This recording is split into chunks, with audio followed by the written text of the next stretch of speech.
La fita d'avui era recórrer els 10 quilòmetres a la 41a cursa de la Mercè.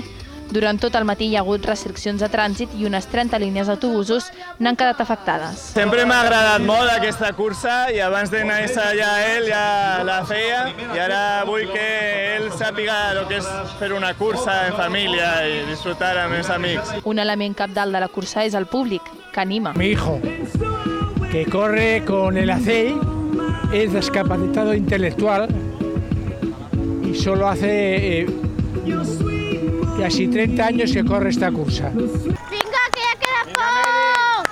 Ja arribeu a meta! Últims metres! Aquest any s'hi han inscrit uns 12.000 atletes, uns 600 més que la cursa de l'any passat.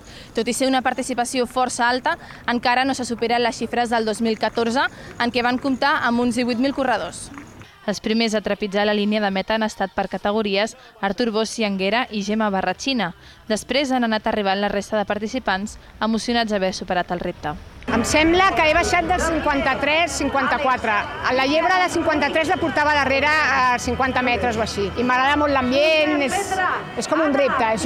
Vas entrenant i llavors de tant en tant fas curses i et vas posant a prova tu. Ha estat l'any amb més participació femenina i la més sostenible.